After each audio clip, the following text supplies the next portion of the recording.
Welcome, welcome, welcome. This is Peter Winick. I'm the founder and CEO of Thought Leadership Leverage, and you're joining us on the podcast today, which is Leveraging Thought Leadership.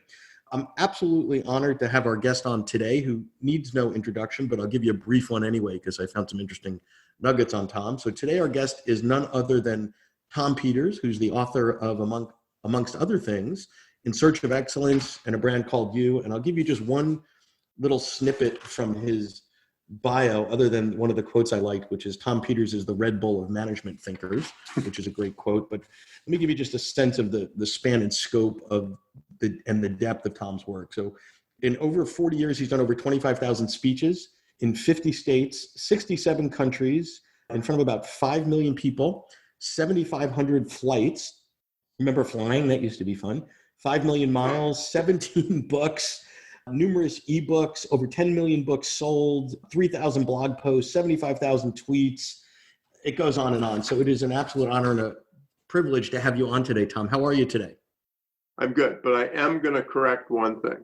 Okay. I am not quite Bionic Man, and it's 2,500 speeches, not 25,000.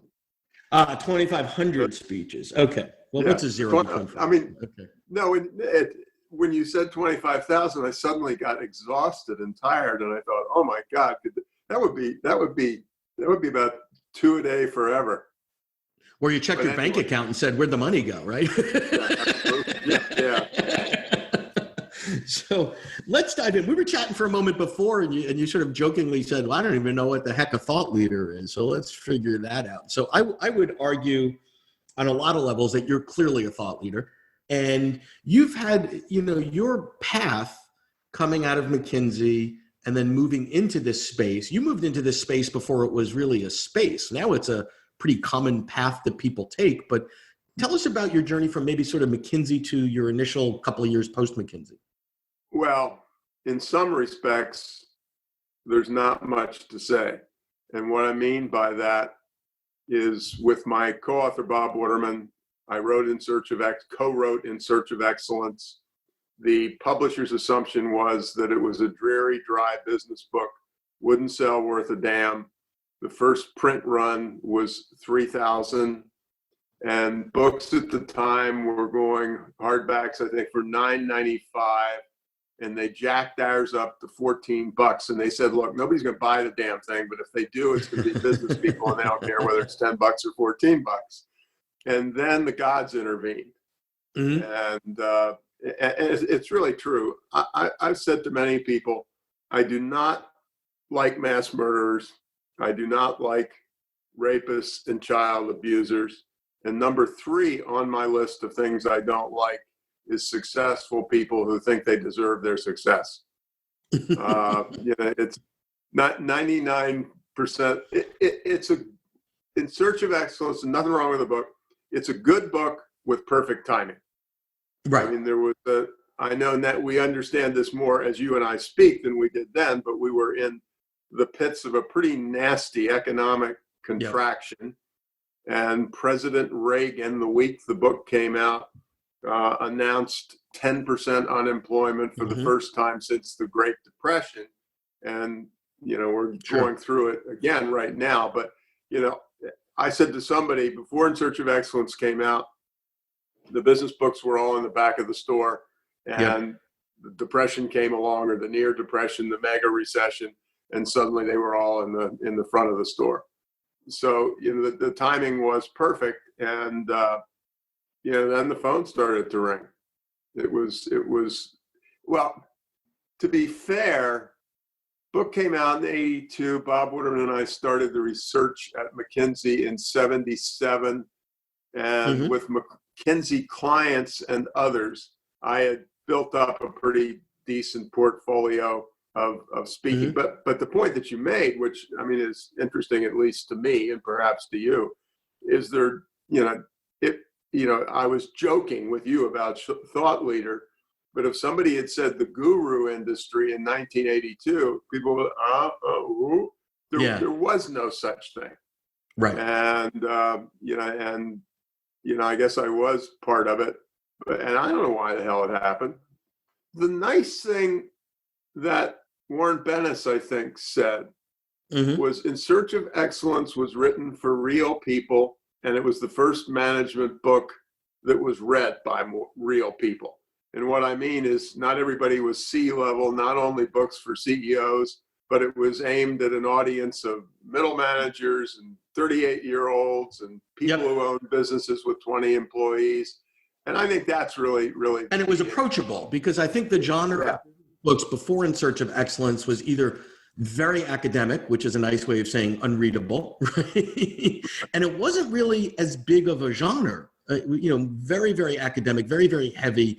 If you fast forward to the last 10 or 15 years, I would argue that many of the books that are packaged and sold and actually quite successful as nonfiction business books would have been, quote, self-help books 15 years ago or more, right? Things like emotional intelligence, things like listening skills, all those sort of the, quote, soft skills, which, as you eloquently say, are the hard stuff, right? That used to be put in the self-help stuff, which was a way to avoid men to buy them and clearly business people to buy them, right? So we think about vulnerability, we think about authenticity, think about all these wonderful subgenres of the category. Really nail your point, when In Search of Excellence came out, the New York Times had 2 bestseller lists, fiction and nonfiction.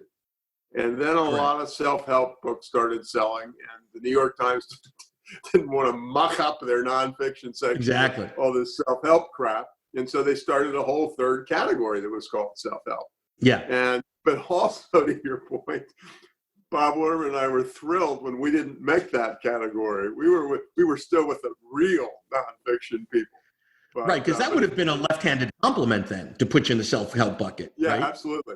Yeah, and would have changed the career. But then the trajectory goes, the market, obviously there's some factors that are way beyond your control in terms of the recession, the point in time in history that we're at, that it resonated, as well as the style. But then for some reason, lots of people wanted to pay you lots of money to hear you speak. Did you even know that was a thing during your briefcase carrying days as a consultant at McKinsey? I went to work for McKinsey in 74, started the research for In Search of Excellence in 77. And McKinsey thought the work that I was doing, even though they had commissioned it, was a piece of crap because it focused on soft stuff. When I was promoted to partner, there was some kind of a celebration or something, and the guy who had taken my case up before the big guys said, "We had this problem, and that is not a damn one of us wanted to make him a partner, but all of our clients loved him." And there was really some truth to that. It resonated. It resonated with people. I think that's the case.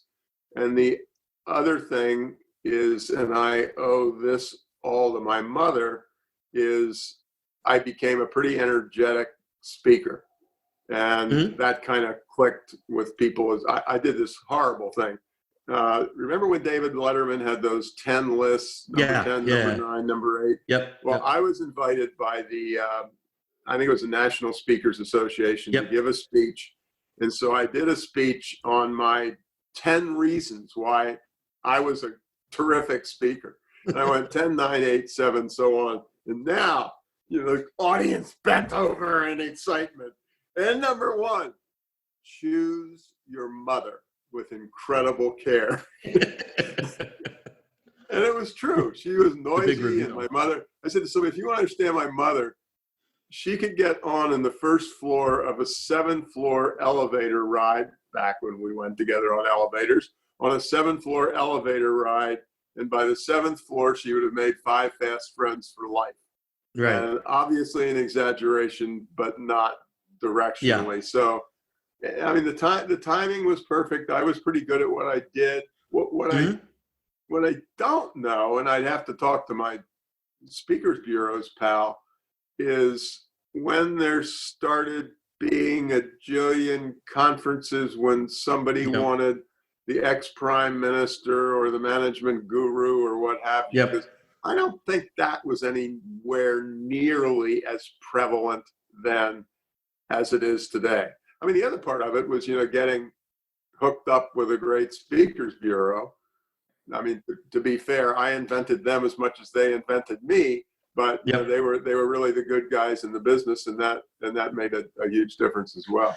But let's talk about how that's evolved. So pre-COVID, it used to be that you really, really, really needed the bureaus for most speakers. Now you're in a different echelon because pre-internet, they had the clients, sort of supply and demand. They were the market.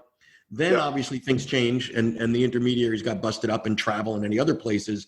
And there's been over the last several years, 10, 15, whatever, less and less of a real need, both on the buy and the sell side. And most speakers today have been booking 70, 75, 80% of their stuff directly, because why wouldn't you, right? Like you don't need an intermediary to muck up the sale. What have you seen changing in that world? And again, pre-COVID, because I think we have a whole suite of unknowns right now. I think I don't have anything to say because you nailed it.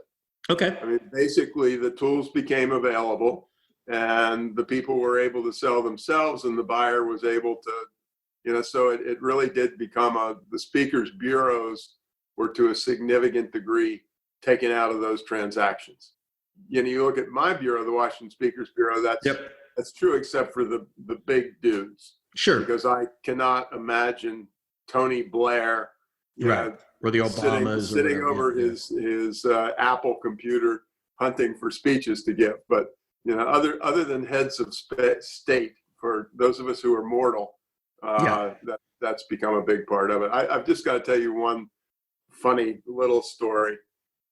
Book was taking off, and so I was gaining some popularity. And I had a small office in Palo Alto, and a woman whose first name was Betsy was working for me.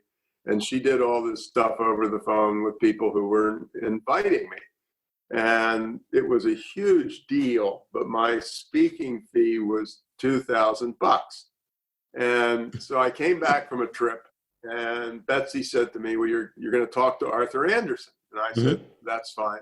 She said, the fee is $12,000. I said, what? She said, I didn't think two was. Now, here's the great part. Betsy's real life was as a Mary Kay saleswoman. And, fundamentally, Betsy and Cadillac said, and the whole, 2,000 thing, let's go for 12. And the client signed up. But, I said it was the greatest breakthrough of my life. And then I got to know Mary Kay. So, it was all good. If you're enjoying this episode of Leveraging Thought Leadership, please make sure to subscribe.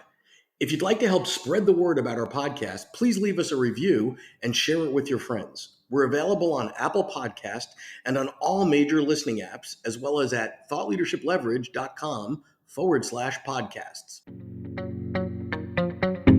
Well, it's funny. In most markets, you say, well, if I bought something for $50,000, it would be 10 times as valuable as something for $5,000. I think the inverse is almost true in the speaking world, where the hardest place, if somebody said to me, hey, Peter, what's the best way to generate $100,000 in keynoting? I would say find the right person and sell one keynote at 100, certainly not 20 at 5,000. That would be a disaster, right? So there's a certain level of brand, there's a certain level, there's a certain criteria. That whole world is changing. I want to move to sort of the progressions and the evolutions you've made. So clearly In Search of Excellence, seminal book, game changer, et cetera, et cetera. But many people put out sort of one thing and beat that drum in perpetuity.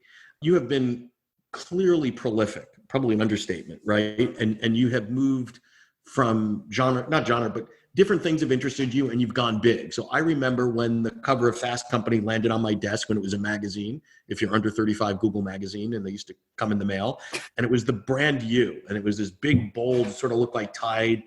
And that was a game changer, totally different than In Search of Excellence. So how did you, fast forward whatever the time to 15, 18 years, how did you birth that? Because that was a huge success in and of itself. The honest answer is I don't have a clue. Here's what I will give myself. Well, a couple things. Nothing ever has an easy answer. All the people who did what I did for a living back in '82 wrote about manufacturing companies. And it was manufacturing. And when I was doing the work for Liberation Management, published in 1992, I woke up one morning and I had read an article somewhere, and 80% of us worked in the service sector, and 80% of the people who work in manufacturing worked in service sector jobs. Right. Nobody had written anything Excuse the ringing phone in the back. There's nothing I can do about it. So, in liberation management, I did things I had never done before. Like I wrote about the advertising agency, Chayat Day. And I wrote some stuff about, nobody had ever said a word about professional service firms. Right. And then I was watching what was going on in the marketplace. And the point of Brand U was that the way I described it to somebody, you will not be able to survive any longer being known as Badge 125 at Hewlett Packard. Yep. People have abused Brand U, which I'd be delighted to talk about. Yeah. You got to stand for something. And I will tell you, there were 3 books that came out at the same time. We did a trio: the Wow Project 50, the Brand U 50, and the Professional Service Firm 50. The best by far in that set was the Professional Service Firm 50, the worst seller of the 3. And this is the most arrogant statement you will hear this week or this month.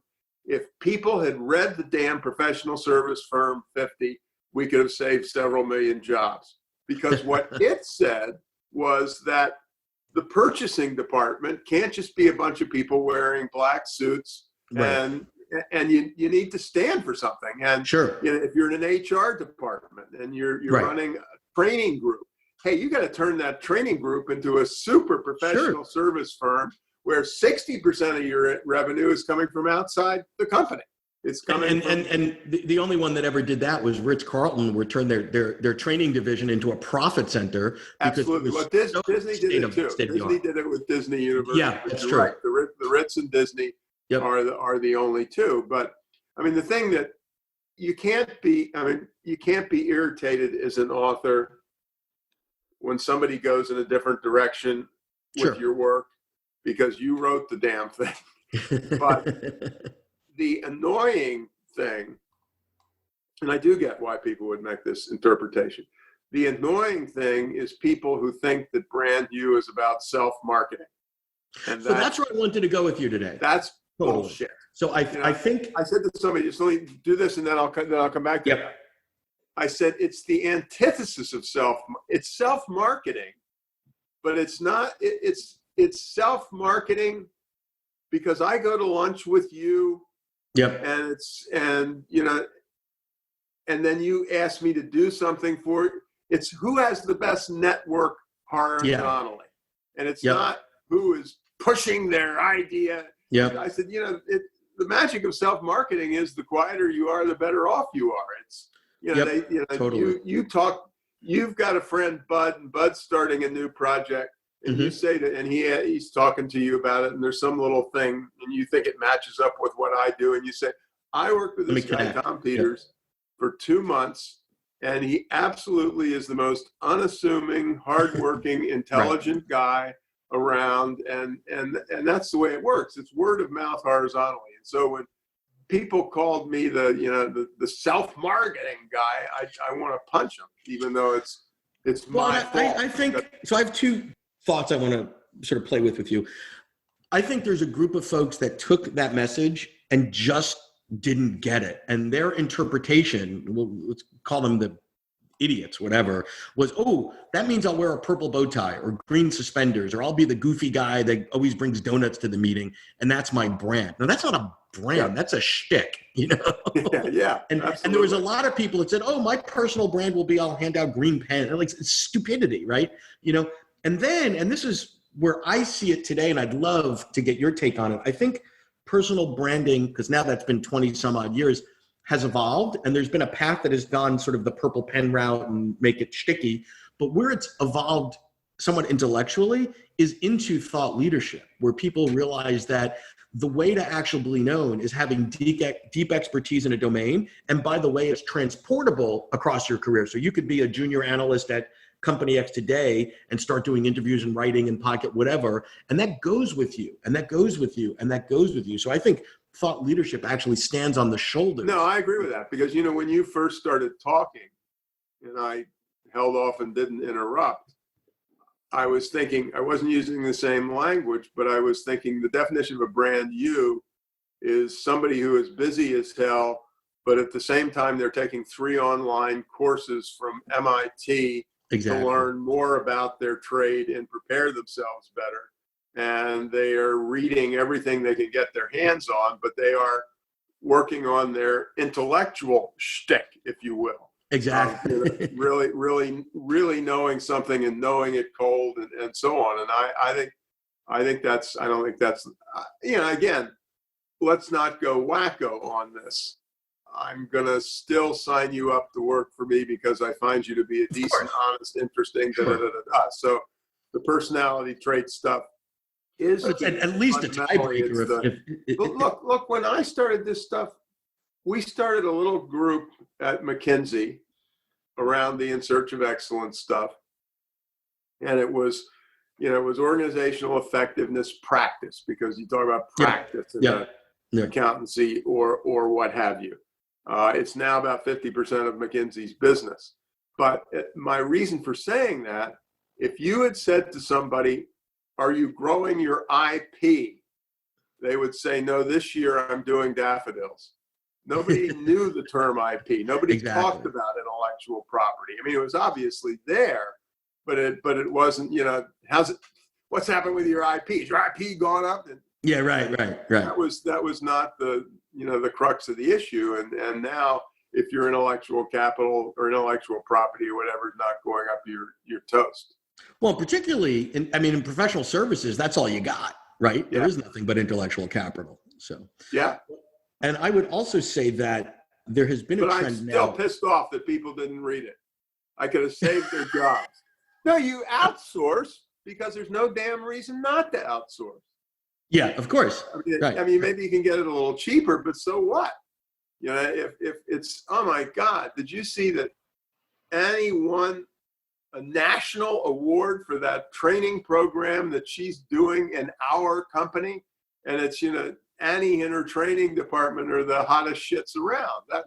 That's how you save your damn job, and it doesn't get outsourced to, and I don't mean this in a negative way, it doesn't get outsourced to India, which is where a lot of the white collar stuff did get outsourced. Sure. You got to be valuable enough so they can't bear to part with you. Right. We're not just competing against India, we're competing against bots today. So you can be outsourced to the cloud. No, absolutely. No question. I was reading something that said, and the jobs that will be outsourced will be the ones which have the most apparent technical skill. And the easiest job to outsource would be a 26-year-old, $150,000 a year code writer for Google. Yeah, exactly. They're toast.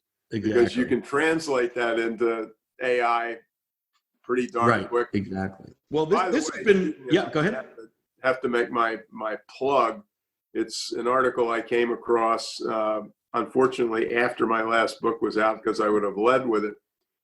Google did a big internal study of their best employees and their most innovative teams.